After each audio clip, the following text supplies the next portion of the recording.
ये मेरे पास किसकी किताब है? ये तुम्हारी है? आप तो परीक्षा में री छोटा तुमने लिखा है पहले से। अच्छा, इसमें लिखा है आचार्य विद्यानंद स्वामी विरचितः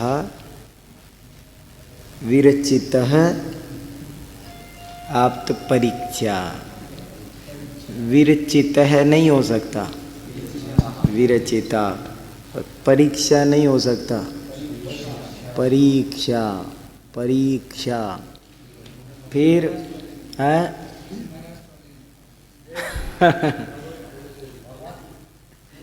सही सही बात, ऐसे नहीं कहना चाहिए, बिल्कुल सही, वो सही कह रहे भाई। देखो ऐसे ऐसे नहीं, देखो तुमको एक बड़ी अच्छी बात बताऊं, कोई बात नहीं, हर बुराई में कुछ अच्छा ही होती है। इन्होंने हर बुराई में कुछ अच्छा ही होती है, इस पर भी मैं एक व्याख्यान दे सकता, बड़ी अच्छी अच्छी बातें हैं। देखो इन्होंने अभी क्या कहा कि बंद करो भैया, हाँ, कि इन्होंने कुछ कहा, मैंने कुछ गलती बताई, ये बोले किसी महाराष्ट्र वाले ने की होगी। तो फिर इन्होंने कहा भैया ऐसे नहीं बोलो, बात सही है। देखो किसी एक व्यक्ति की गलती को राष्ट्र जाति इस पर नहीं उछालना चाहिए। वक्ता बनना मजाक काम नहीं है, जबान मुंह से निकालना, मुंह से कोई शब्द निकालना कोई मजाक नहीं है, बहुत बड़ा खेल, बहुत जिम्मेदारी का काम है। मेरे साथ एक बार सही घटना घटी।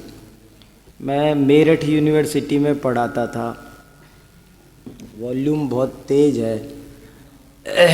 मेरठ यूनिवर्सिटी में पढ़ाता था, तो एक दिन हमारे एक साथी टीचर ने एक लड़के को डांटते हुए ये कह दिया, खूब डांट रहे थे, कोई दिक्कत नहीं थी, लेकिन डांटते डांटते 2-4-5 मिनट बाद उनके मुंह से निकल गया, तेरी गुजर पट्टी नहीं चलेगी यहाँ। बस इतना कहना था कि सारी क्लास का माहौल उनके अगेंस्ट हो गया। अब तक तो गुरुजी के से कोई कुछ नहीं बोल रहा था, गुरुजी डांटे जा रहे थे और बच्चे को डांट पड़ी जा रही थी, सब शांति से देख रहे थे। लेकिन जैसे ही उनने कहा यहाँ गुजर पट्टी नहीं चलेगी, और खड़े हो गए 20-25।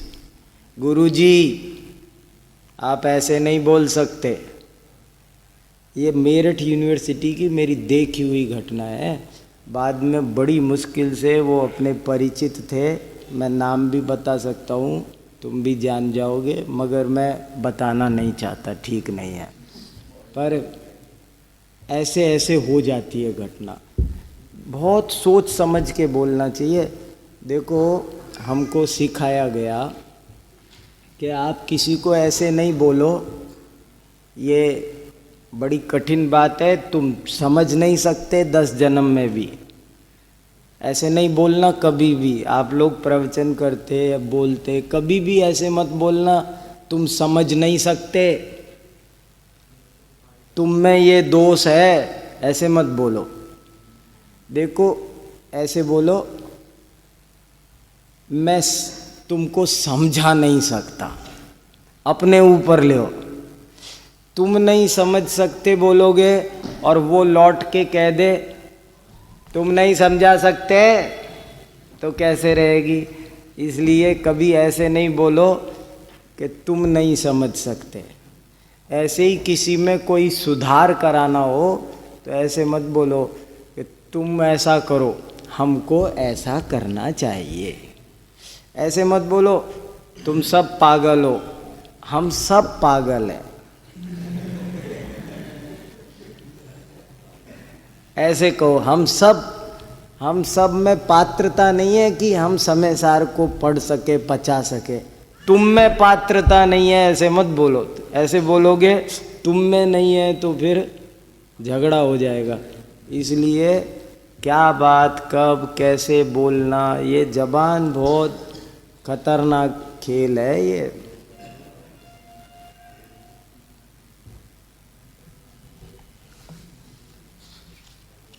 तो इसलिए ये आज, और ऐसे ही आचार्य विद्यानंद स्वामी विरचिता, तो यहाँ पर स्वामी में दीर्घ इकार नहीं होगा, ह्रस्व इकार होगा। क्यों? स्वामी में हिंदी में तो बड़ा लिखते हैं ना, फिर यहाँ स्वामी विरचिता, यहाँ पर क्यों नहीं दीर्घ रहेगा?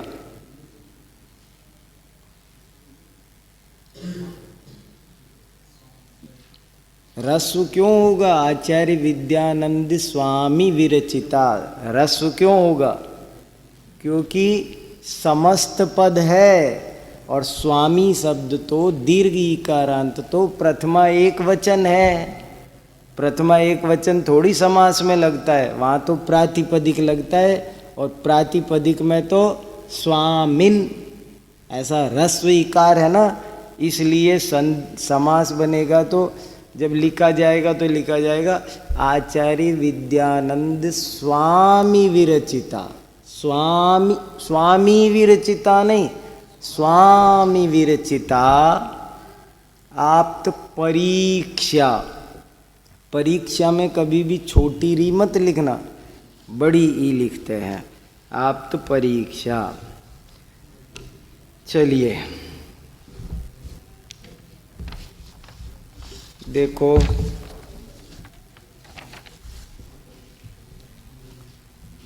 क्या बताएं, अनादिकाल से आदमी में कुछ दोष हैं, कुछ कमियां हैं, और उन कमियों के नाम है दुराग्रह, पक्षपात, अंधानुकरण, भावुकता। ये कुछ बीमारियां आत्मा में अनादिकाल से हमारे आपके सबके लगी हुई है, और वो बीमारियां हमको कोई चीज़ सही सही देखने नहीं देती। ये हम कोई चीज़ सही सही क्यों नहीं देख पाते? माँ को लगता ही नहीं कि उसका बेटा मोटा ताज़ा हो गया खा पी के, अरे तू तो दुबला पतला है, कुछ खाता ही नहीं है, चाहे ओवरवेट की शिकायत हो, लेकिन माँ ये कौन नहीं देखने दे रहा उसे। ये कुछ दोष हैं, बड़े खतरनाक दोष है। ऐसे ही दुराग्रह, पूर्वाग्रह। सेठ व्यापारी ने अजवाइन भी दे दी और 50 पैसे का सिक्का भी दे दिया। सत्य की खोज पड़े हो सब लोग, और तो भी वो कह रहा है कि जरूर ठग लिया होगा। ये पूर्वाग्रह, हमें पूर्वाग्रह, दुराग्रह, भावुकता, अंधश्रद्धा, अंधानुकरण, स्वार्थ, ये बड़ी भयंकर बीमारियां हैं और बड़े बड़े में पाई जाती है। आदमी कितना बड़ा बन जाए, कितना पढ़ ले लिख ले, त्यागी व्रती साधु बन जाए, पर उसमें से ये बीमारियां जाना, ये वाली बीमारियां जाना बहुत कठिन है। एक दोहा है, कंचन तजना सरल है, सरल तिया का नेह, मान बड़ाई ईर्ष्या, दुर्लभ तजना ये है।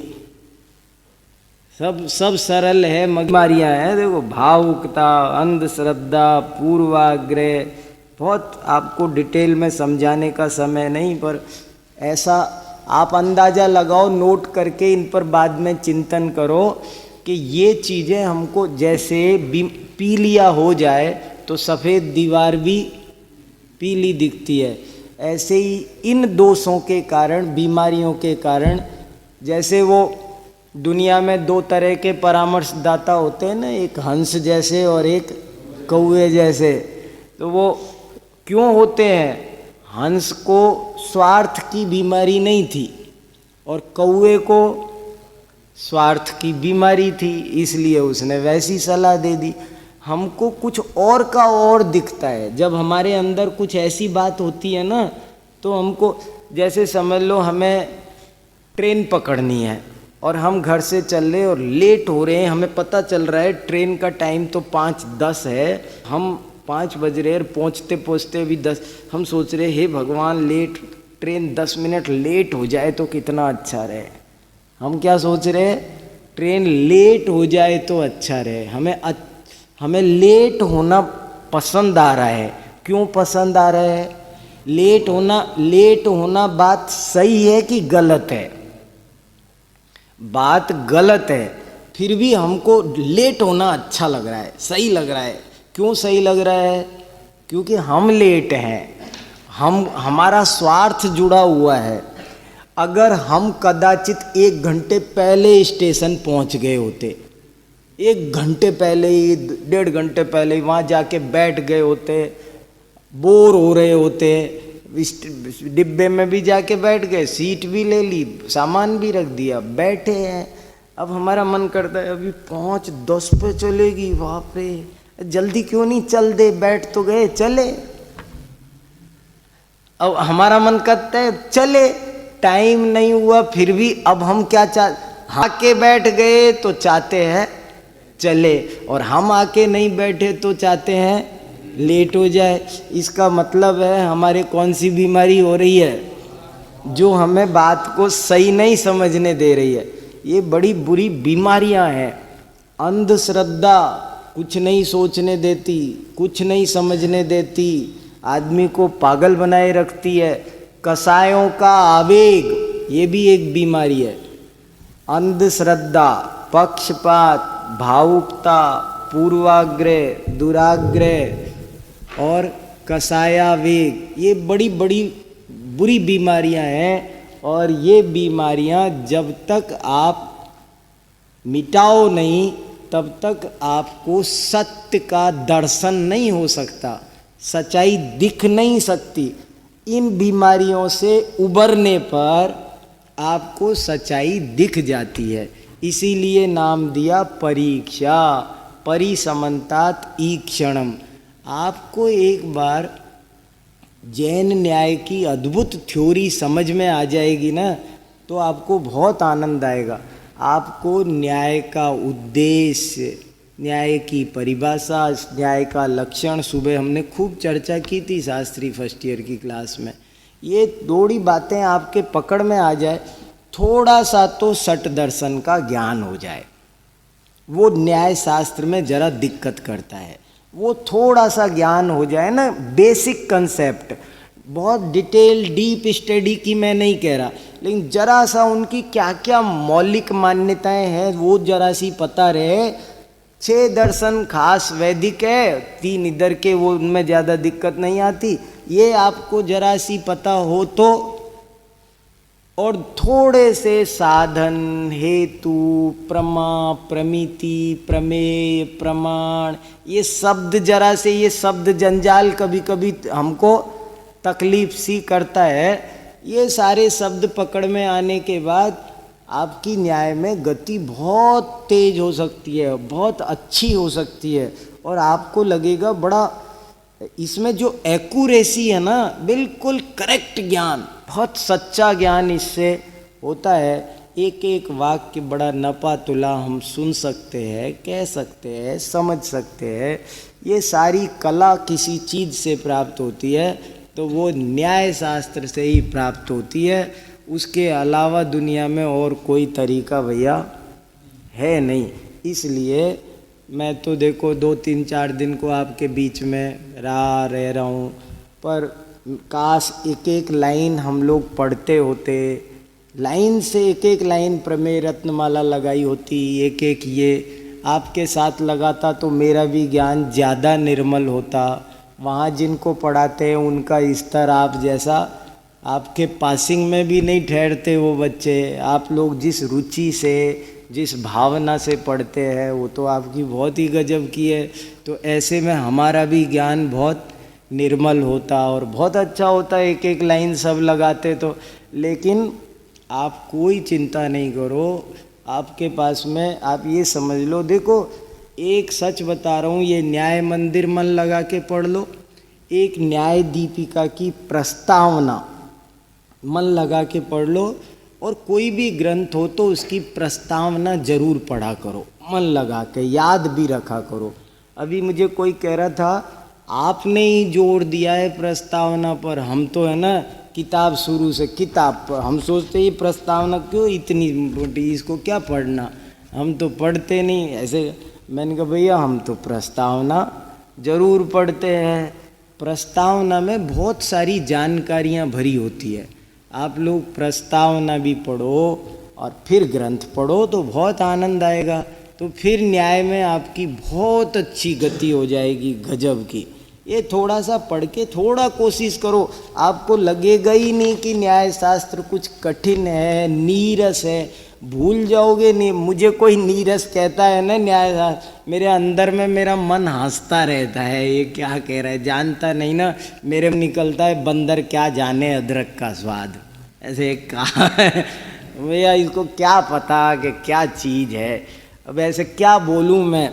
इसलिए हमें तो इतना रस आता है कुछ पूछो नहीं, बहुत मज़ा आता है इसको पढ़ने में, बड़ा आनंदित होते हैं।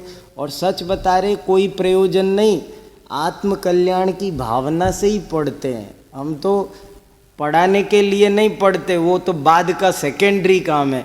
असली उद्देश्य होता है मैं खुद समझूं। मेरे को बड़ा, मुझे ऐसा लगता है ये न्याय शास्त्र पढ़े बिना सर्वज्ञ आप्त इन पे श्रद्धा कैसे हो सकती है। सब ऐसे ही अंधाधुंध चल रहा है बस भक्ति में, बाकी सर्वज्ञ की सिद्धि हो जाए और सर्वज्ञ जच जाए। मैं ऐसे एक शब्द डाला है उसमें प्रस्तावना में न्याय मंदिर में, वस्तु स्वरूप हृदयंगम हो जाए, इसके लिए न्याय जरूरी है।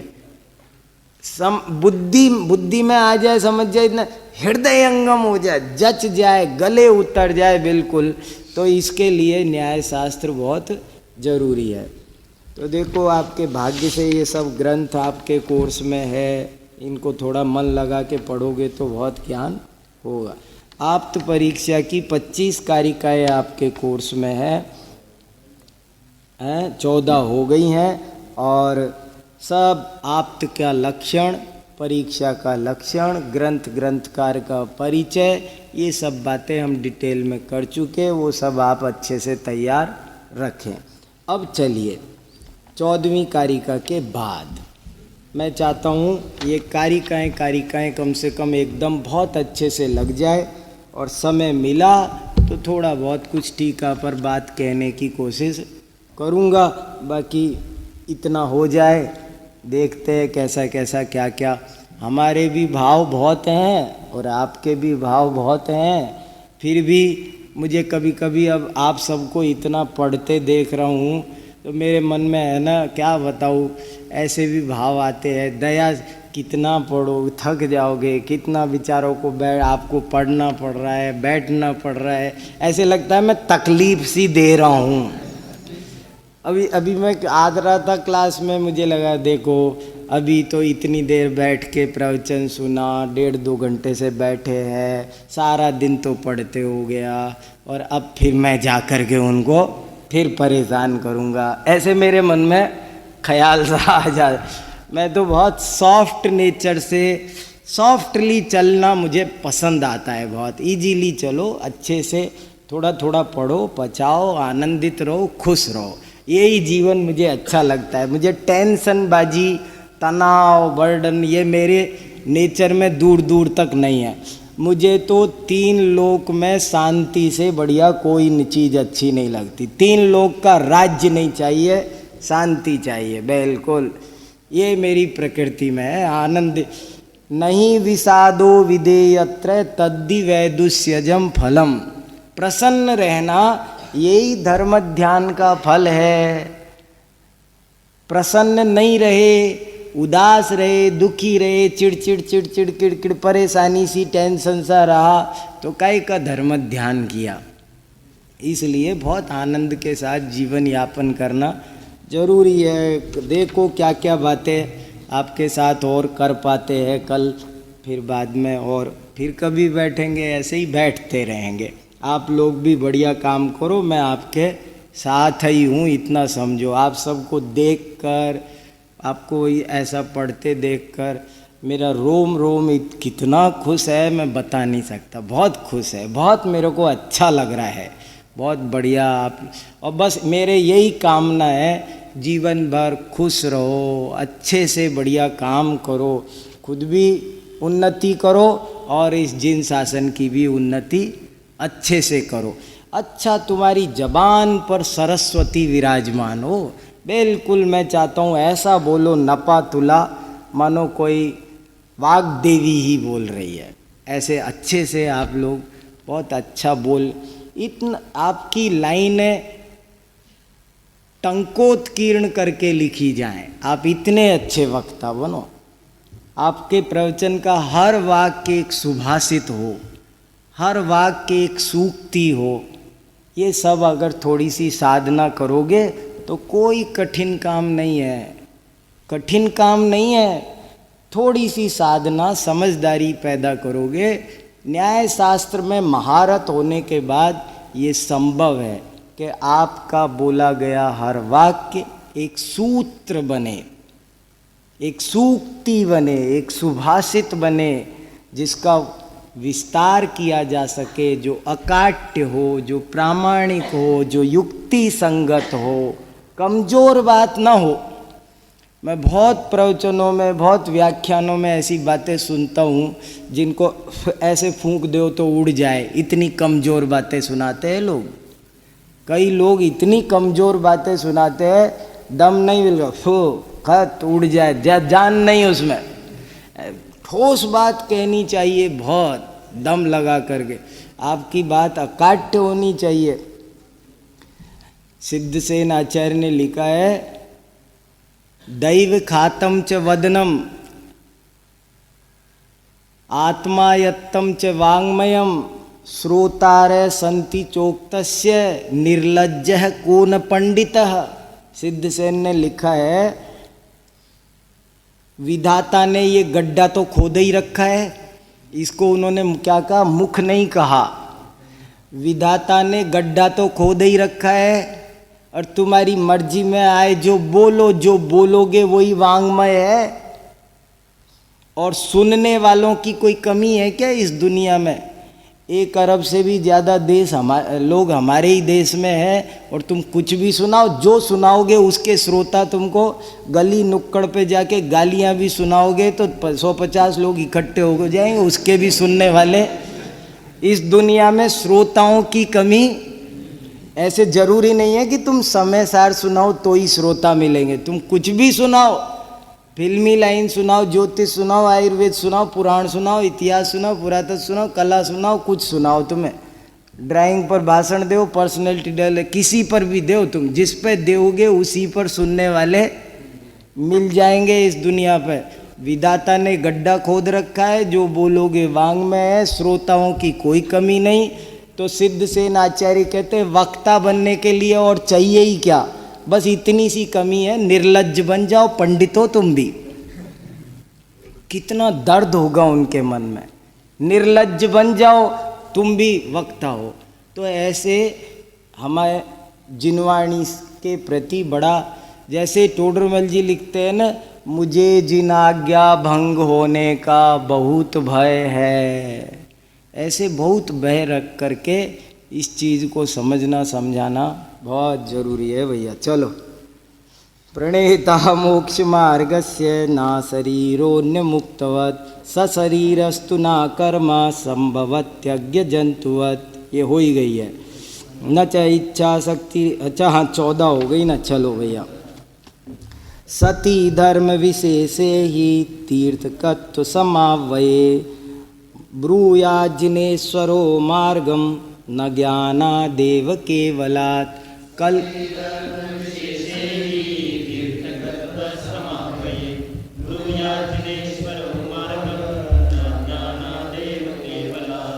अब तक 14 कारिकाओं में जो कुछ कहा गया, क्या उसे कोई 2 मिनट में कह सकता है, ताकि मैं 15वीं का अर्थ लगा सकूं?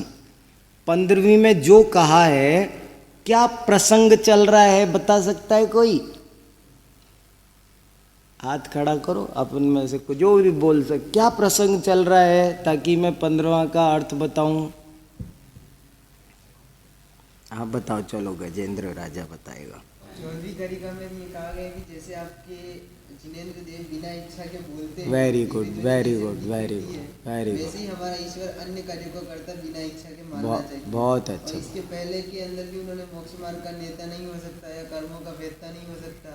तो उसकी प्रसंग करते हुए कहा कि जो विश्व तत्व का ज्ञाता होगा, हाँ, वो कर्मों का वेत्ता अवश्य ही होगा। वेरी क्योंकि गुड। कर्मों का वेत्ता हुए बिना विश्व तत्व का ज्ञाता नहीं हो सकता। हाँ, और बाद में आगे जाके कहते हैं कि हमारा ईश्वर तो इच्छा से सब कार्यों को करता है, हाँ, उसका निषेध कर दिया। हाँ, उन्होंने कहा कि ज्ञान मात्र से वो सब कार्यों का करता है। हाँ, बस उसके बाद की बहुत बढ़िया, बहुत अच्छा बताया। और एक बात जरा सी छूट गई, वो मैं बोल देता हूँ। इन्होंने पहले सारे 10 तक तो हम 2 बार रिवीजन कर चुके हैं, इसलिए उसमें इन्होंने भी सही बता दिया और कोई कन्फ्यूजन नहीं है, इसलिए मैं उसको नहीं छेड़ता हूँ।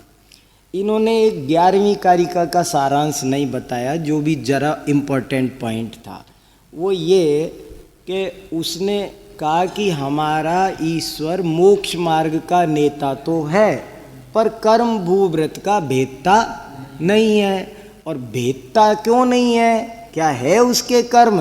तो उसने कहा नहीं नहीं, उसके कर्म है ही नहीं, वो अनुपाय सिद्ध है, वो सदा से ही कर्म रहित है, तो कर्मों का भेदन करने की बात ही कहाँ से आई, इसलिए वो भेदता नहीं है। तो फिर उससे एक प्रश्न पूछा था कि ये बताओ कि वो जो तुम्हारा ईश्वर है बिना कर्म भेदता, कर्म रहित ईश्वर, वो मोक्ष मार्ग का प्रणेता कैसे है? फिर कर्म रहित है ना वो, कर्म रहित ईश्वर मोक्ष मार्ग का प्रणेता कैसे है, ये समझाओ। मोक्ष मार्ग का प्रणेता है या तो वो सशरीरी होगा या अशरीरी होगा। यदि वो अशरीरी होगा तो जैसे और मुक्त जीव मोक्ष मार्ग के नेता नहीं है और सिद्ध जीव मोक्ष मार्ग के नेता नहीं है, ऐसे वो भी अशरीरी होने से मोक्ष मार्ग का कैसे प्रणयन करेगा? नहीं कर सकता। अशरीरी होगा तो ऐसे नहीं कर सकता, और सशरीरी होगा तो जैसे और अज्ञ प्राणी है वैसा होगा। या तो उसे जरूर फिर कर्म प्रवृत्तों का भेदता होना चाहिए। सशरीरी तो हम आप जैसा ही होगा, हम आप में से कर्म पर्वतों का भेदता हो जाए वो, तब तो वो मोक्ष मार्ग का प्रणयन कर सकता है, नहीं तो नहीं कर सकता। तो उसने कहा नहीं जी, वो इच्छा से करता है। तो हमने कहा इच्छा से करता है तो सिद्ध तो हो गया कि उसके कर्म है, समझ में आया? उसने कहा इच्छा से है, हमने कहा इच्छा से है तो सिद्ध तो हो गया, क्योंकि इच्छा तो बिना कर्म के होती नहीं है। इच्छा है तो सिद्ध हो गया उसके कर्म भी है, और कर्म है तो उसे कर्मों का भेदता भी होना पड़ेगा। फिर उसने कहा अब उसने हमारे ऊपर एक बड़ा जोरदार आरोप लगाया, हमसे एक प्रश्न किया उसने, बोले साहब वो आपके भगवान भी तो बोलते हैं, वो भी तो प्रवचन करते हैं, उनकी भी तो दिव्य ध्वनि कीर्ति है, वो भी तो विहार करते हैं। समीया मंतरेण यथा वक्ति जिनेश्वर, जैसे जिनेंद्र भगवान तुम्हारे बोलते हैं बिना इच्छा के, ऐसे ही हमारा ईश्वर भी बिना इच्छा के काम कर ले, मोक्ष मार्ग का प्रणयन कर ले। तो अब सुनो, उसका उत्तर चल रहा है, ये हमारा प्रसंग है कि उसने क्या प्रश्न पूछा है कि जैसे आपके जिनेश्वर तीर्थंकर अरिहंत बिना ही इच्छा के मोक्ष मार्ग के प्रणेता हैं, ऐसे ही हमारा ईश्वर भी बिना ही इच्छा के मोक्ष मार्ग का प्रणेता हो। तो उत्तर सुनो, सती धर्म विशेषे ही तीर्थकत्व समावये, ब्रूया जिनेश्वरो मार्गम न ज्ञाना देव केवलात्। बोले सुन, हमारे ईश्वर अकेले ज्ञान से, उसने कहा ना ज्ञान शक्ति की भी बात आई थी, बोले ज्ञान से कर लेता है, इच्छा नहीं है। जैसे आपके तीर्थंकर कर लेते हैं, तो बोले हमारे तीर्थंकर भी अकेले ज्ञान से ही काम नहीं करते, उनके इच्छा नहीं है, मगर उनके तीर्थंकर नाम का नाम कर्म तो है ही, बिना कर्म के वो कर्म रहित नहीं है, कर्म है उसके एक तीर्थंकर नाम का, तब जाकर के वे बोलते हैं, उस कर्म से वो बोलते, वो ज्ञान से नहीं बोलते। तो तू भी मान ले, ऐसा मानना है तो। हम तो हमारे जिनेश्वर को कर्म सहित मानते हैं, इसीलिए उनका उपदेश होता है। और तू कह रहा है कि हमारा ईश्वर तो कर्म रहित है, तो ये बात कैसे बैठेगी। ये कहा कि तीर्थकर नाम का एक धर्म विशेष होने पर ही जिनेश्वर मार्ग को ब्रूयात बोलते हैं, न ज्ञानादेव केवलात्, केवल ज्ञान से ही नहीं बोलते हैं। हो गया। सिद्धस्यापास्त निःशेष कर्मणो वाग संभवात्, बिना तीर्थ करत्वेन नामना तीर्थोपदेशता।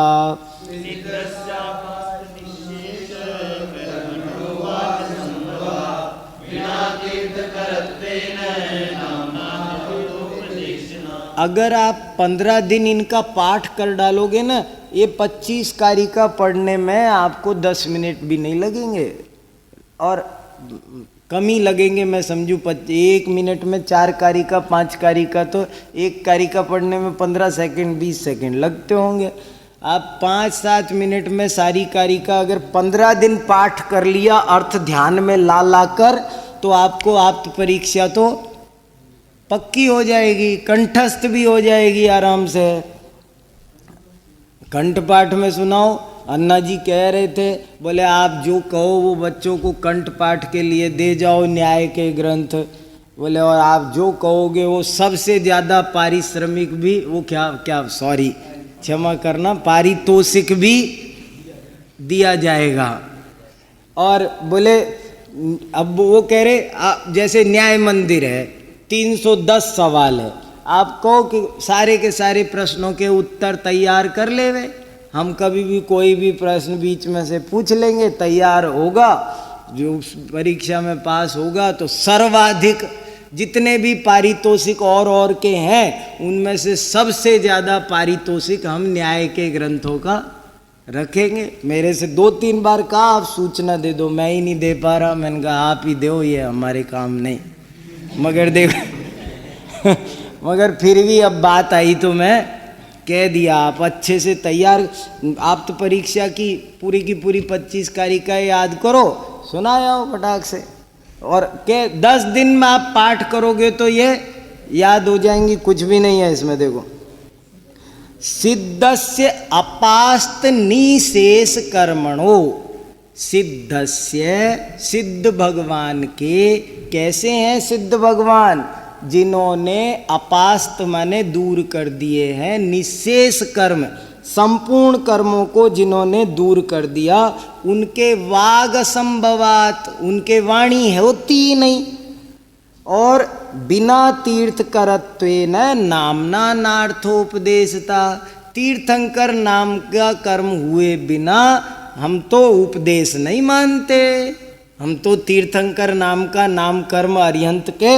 मानते हैं। हे नैयायी को, तुम भी अपने महेश्वर के कर्म तो मान लो, फिर तुम ये मत कहो कि वो कर्म से अछूता है, बिल्कुल अस्पृष्ट है, ऐसे मत बोलो। हम थोड़ी कह रहे हैं हमारा ईश्वर कर्म से अस्पृष्ट है, इसलिए ये बड़ा अच्छा तर्क दे के उत्तर दिया। देखो, तथा धर्म विशेषोस्य योगश्च यदि शाश्वत तदेश्वरस्य देहोस्तु योग्यंतर्वत् उत्तमः।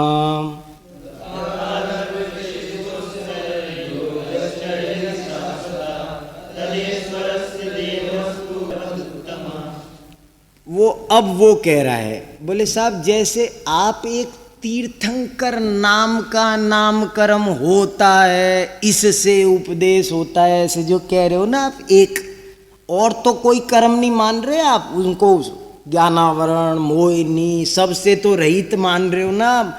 कहते हो एक तीर्थंकर नाम की चिप लगी हुई है इसमें, इससे वो बोल रहे हैं। तो ये जो चिप आप तीर्थंकर में लगी हुई है आपके में, ऐसे ही एक चिप हमारे महेश्वर में भी लगी हुई है, उसमें क्या है, उससे बोल रहे हैं, ऐसे मान लो। लेकिन है तो वो कर्म रहित, ऐसे तीर्थंकर नाम का कुछ हमारे भी मान लो। तो कहते हैं देखो क्या, तथा धर्म विशेषोश्च योगश्च यदि शाश्वत, बोले ऐसे ही हमारे ईश्वर के जो शाश्वत से कर्म रहित है, उसके ऐसे तीर्थंकर नाम का धर्म विशेष मान लो। तो कहा यदि ऐसा माने तो तदा ईश्वरस्य देहोस्तु, अगर ऐसे कहेंगे तो तुम्हारे ईश्वर के शरीर सिद्ध होगा। फिर हमारे ईश्वर के तीर्थंकर नाम कर्म की चिप लगी हुई है, पर वो अशरीरी तो नहीं है, सशरीरी है। तुम्हारा महेश्वर भी सशरीरी मानो। फिर निग्रह समझ में आ गया। ये 16वीं तो हो ही गई, 17वीं भी हो गई, नहीं आई। बोले जैसे सिद्ध भगवान सर्व कर्म से रहित है, तो हम उनके वाणी नहीं मानते। तुम तो कह रहे हो कि हमारा परमात्मा अशरीरी है, और फिर भी तुम कहते हो कि वो मोक्ष मार्ग का नेता है। हम तो मोक्ष मार्ग का नेता जिन अरिहंत भगवान को मानते हैं, उनको सशरीरी मानते हैं। तुम अपने महेश्वर को सशरीरी मान लो। फिर अब देखो 18, निग्रहानुग्रहो देहम स्वम निर्मायान्य देहिनाम करोतीश्वर इत्येतन न परीक्षा क्षमं वचः।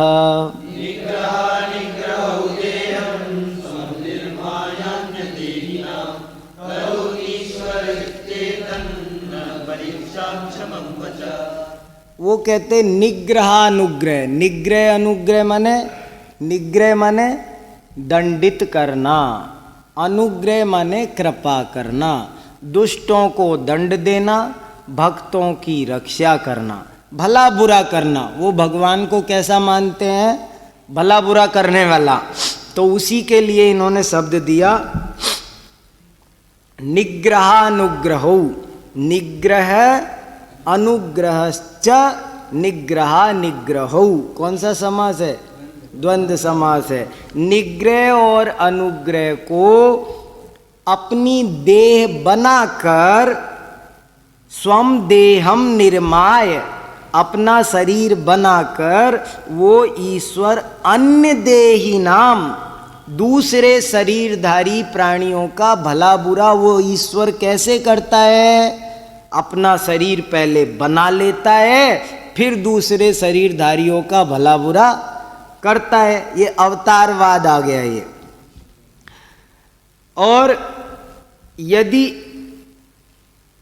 करोति ईश्वर, ईश्वर ऐसा करता है, इति अगर ऐसा कहा जाए, एतत् न परीक्षा क्षमं वचः, ये वचन परीक्षा करने में सक्षम नहीं है।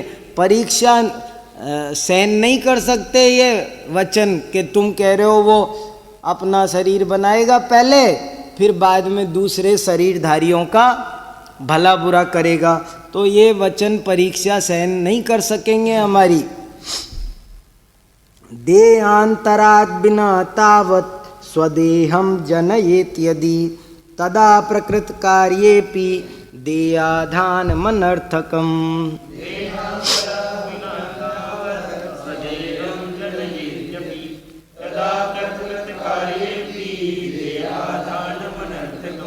देखो वो कह रहा है कि ईश्वर भला बुरा करता है, सब प्राणियों का जगत पिता है, वो सबका भला बुरा रखवाला, दुर्जनों को दंड देने वाला, सज्जनों को रक्षा करने वाला वो है। तो हमारे आचार्य ने पूछा कैसे करता है वो ये काम, तो बोले जब वो अशरीरी है तो कैसे करता है। तो उसने कहा नहीं साहब, वो अपना शरीर बना लेता है पहले, और बना के फिर जैसे वो पहले वो बन के आ जाएगा, क्या नरसिंह बन के आ जाएगा। समझ रहे ना आप बात को? मैं ज़्यादा कहाँ तक और नाम ले लेके खुलासा करूं, पर बोले जैसे वो नरसिंह बन के आ जाएगा और जो भक्त प्रहलाद की तो रक्षा कर लेगा और हिरण्यकश्यप को सजा दे देगा। तो अपना शरीर बना करके वो ऐसा काम कर लेगा। तो हमारे आचार्य कहते वो अशरीरी अपना शरीर कैसे बनाता है? अपने शरीर किसी दूसरे शरीर से बनाता है या बिना शरीर के ही अपना शरीर बना लेता है? वो हवा में से ही बना लेता है, वो अपने आप ही शरीर बना लेता है, या किसी शरीर से दूसरे शरीर से शरीर बनाता है? देखो, देहांतरात बिना तावत, यदि किसी दूसरे शरीर के बिना ही वो अपना शरीर बना लेता है, देहांतरात बिना स्वदेहम जनयेत यदि, ये संधि समास में मैं नहीं जा रहा, बहुत दिक्कत हो जाएगी, देर लग जाएगी, समझ रहे हो ना? अब ये जनयेत यदि क्या लिखा हुआ है, अब हमारे यहाँ के बच्चों को तो हमें ये बताना पड़ता है, नहीं तो बाद में पूछो तो वो नहीं बता सकते। तुम तो समझ रहे होगे ना, जनयेत यदि, कि यदि वो ईश्वर दूसरे शरीर के बिना ही अपने शरीर को बना लेता है, तदा प्रकृत कार्येपि देहाधान मनर्थकम, तो ये जो सांसारिक काम है इनके लिए भी शरीर धारण करना बेकार है। फिर क्यों जब एक शरीर बिना शरीर के बना सकता है तो दुनिया में और शरीर नाना अवतार लेने की कोई जरूरत है? फिर वो बेकार है। और देहांतरात् स्वदेहस्य विधाने चानवस्थिति तथा च प्रकृतं कार्यं कुर्यादीशो न जातुचित्।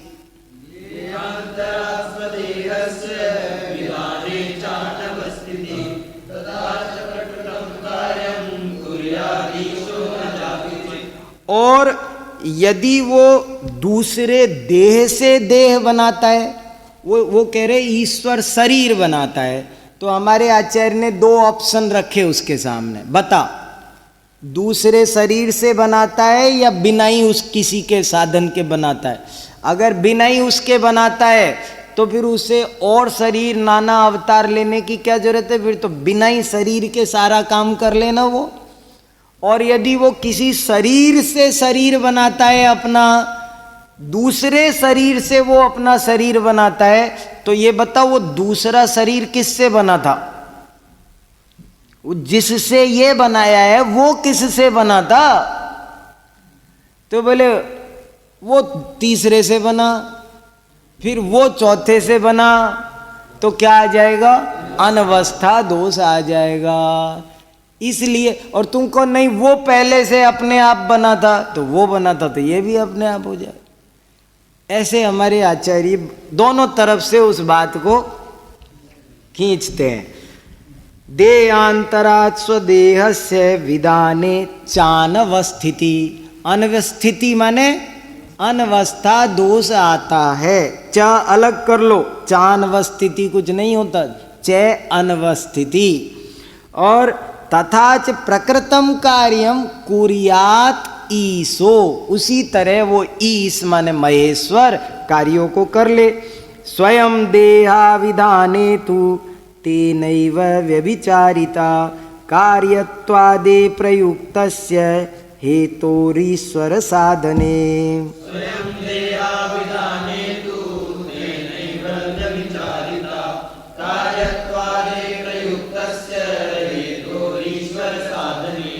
और यदि वो ईश्वर को स्वयं ही देह का अविधान करने वाला, न बनाने वाला मान लिया जाए, स्वयं देह अविधाने, देह का निर्माण न करने वाला, न रचने वाला, न बनाने वाला मान लिया जाए, तो तेनैव व्यभिचारिता, तो तुम्हारी बात से ही व्यभिचार आ जाएगा, तुम्हारी बात ही खंडित हो जाएगी।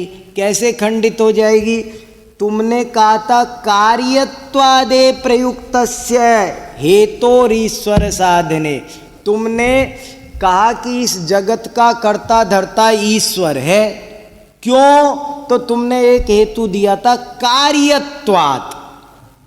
तुमने कहा ये सारा जगत कार्य है, इसलिए कोई ना कोई इसका कर्ता होना चाहिए। ये जो तुमने कार्य हेतु दिया, जब वो देह बनाता ही नहीं है तो फिर ये कार्यत्वाद हेतु कैसे हुआ? वो कार्य बिना कर्ता के हो गया, तो ये जगत का ये सारा कार्य भी बिना कर्ता के हो जाए। यथा नीस स्वदेहस्य कर्ता देहांतरात्मना पूर्वस्मादित्यनादित्वात् नानवस्था प्रसज्यते।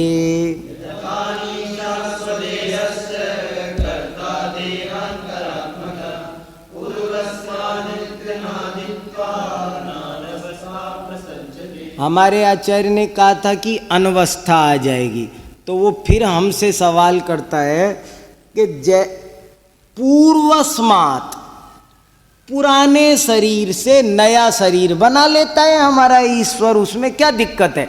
आप भी तो मानते हो। हमारा ये शरीर कैसे बना? पिछले शरीर से। पिछला शरीर किससे बना? उससे पिछले से। वो किससे बना? उससे। और तो बोले हम के कब तक? अनादिकाल से ये चल रहे हैं। हम क्या बोलते हैं? अनादिकाल से चल रहा है। तो कहते जैसे आप भी तो कहते हो ये वाला जो जन्म मिला है वो पूर्व जन्म के कर्मों से। पूर्व वाला किससे मिला था? वो पूर्व कर्मों से। वो किससे मिला है? वो पूर्व कर्मों से। तो कौन सा पहला है? वो किस? तो हम कहते नहीं, पहला वाला कोई नहीं है, सब अनादि से चल रहा है। तो जैसे तुम अनादि कहते हो, ऐसे हम भी कह देंगे कि वो देखो ना, यथा जैसे अनीस है। अनीस है माने ये साधारण प्राणी, वो ईस और हम आप सब क्या है? अनीस। जैसे अनीस, अब कोई अपने बच्चे का नाम रख देते ना अनीस, वो अर्थ पता है नहीं तो नहीं रखे।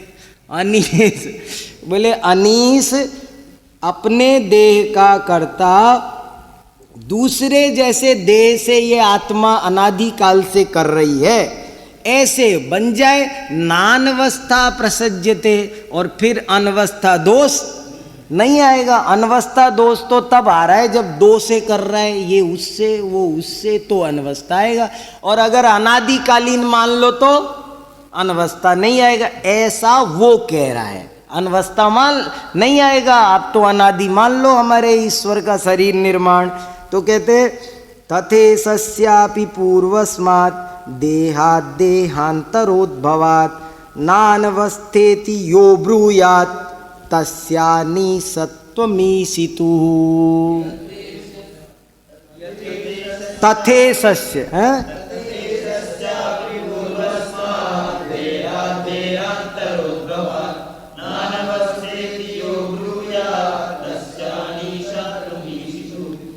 जिस प्रकार अनादिकाल से ये संसारी प्राणी देह से देह धारण करता चला आ रहा है, और अनादिकालीन ये क्रम है, इसलिए अनवस्था दोष नहीं आता। ऐसा ही यदि ईश्वर के साथ माना जाए तो ये यहाँ तक 3 चरण हो गए। उसी तरह ईश के भी पूर्वस्मात् देहात देहांतर का उद्भव मान लिया जाए, और तो नानवस्था अनवस्था दोष नहीं आएगा। इति यो ब्रूयात, ऐसा जो कहते हैं। अब ये जरा सा चौथा चरण बड़े ध्यान से समझो। तस्यानि सत्वमीशितु, चौथा चरण बड़े ध्यान से समझो। ऐसा जो कहता है उसे अपने ईश्वर को अनीश मानना पड़ेगा। तस्य ईशितुः, ईशितुः कौन सी विभक्ति है? षष्ठी। अनीसत्वम आयाति, तस्य ईशितुः अनीसत्वम आयात। यदि संसारी प्राणी नाम इव स देहांतरात देहम अनादिकालादेव निर्मितं करोति तदा सोपि अनीसा एव यथा वयं सर्वे अनीसा स्मः तथैव सोपि अनीसा एव भवेत्। स कथम ईश भवितुमर्हति, स तु ईश नैव भवितुमर्हति, तस्य ईशितु अनीशत्वम् आयाति। यतो हि अनादिकालात् स देहात् देहं देहात् देहं देहात् देहं पूर्वस्मात् उत्तरम देहम धारयति तस्मात् अनीशत्वम, है ना। ये 23 कारिका है। और देखो अब ये इसमें पर्चे में पूरी हो गई, मैं 24वीं निकालूं, पेज नंबर 92। तथा अनीसह कर्म देहेन अनादि संतान। देखो मैंने अनादि बोल दिया तो बुल नहीं रहा, जिह्वा जानाति छंदांसी, अच्छी लाइन लगी ना ये, जिह्वा जानाति छंदांसी, सुनिए पहले कभी, जिह्वा जानाति छंदांसी। कितने बहुत सारे सूत्र मेरे पास लिखे रखे हैं, थोड़ा टाइम होना है तो सुनाऊं आप ढेर सारे आपको। देखो यत अनीस कर्म देहेना नादि संतान वर्तिना यथैव हि सकर्मानः तद्वन्न कथमीश्वरः।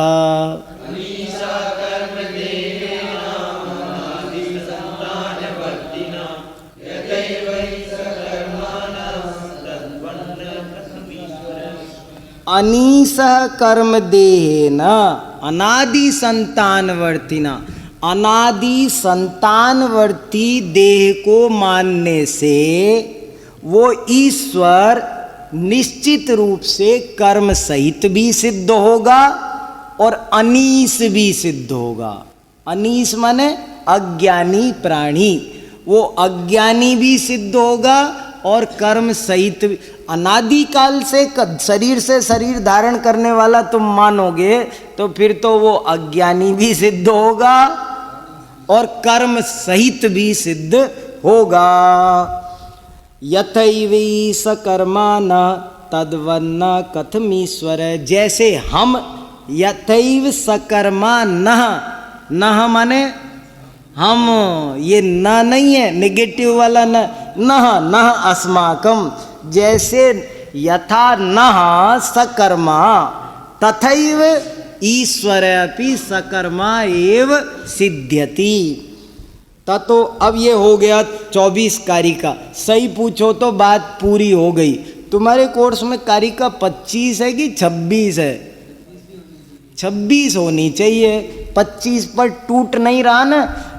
25-26 उपसंगार कारिकाएं हैं।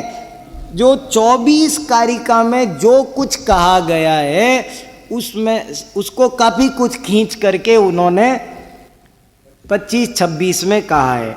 ततो नेशस्य देहोस्ति प्रोक्त दोषानुसंगत नापि धर्म विशेषोस्य देहाभावे विरोधता।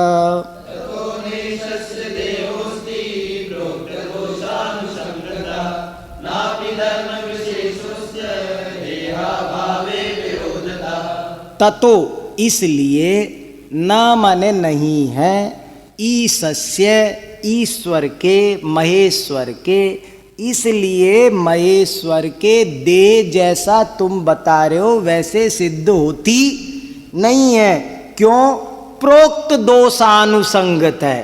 हम ऊपर दोष बता, उक्त दोषों के आलोक में विचार करने से ये भली भांति स्पष्ट हो जाता है, सिद्ध हो जाता है कि महेश्वर के ऐसा कोई शरीर नहीं है। नापि धर्म विशेषों से, और न कोई तीर्थंकर नाम का धर्म विशेष की कोई चिप भी उसके सिद्ध होती नहीं है। देहाभावे विरोधतः, और देह का ही रहित मान लो उसको तो भी विरोध आता है। ये नेच्छा मंतरेणापि तस्य कार्ये प्रवर्तनम जिनेन्द्रवत घटेतेति नोदाहरण संभवः।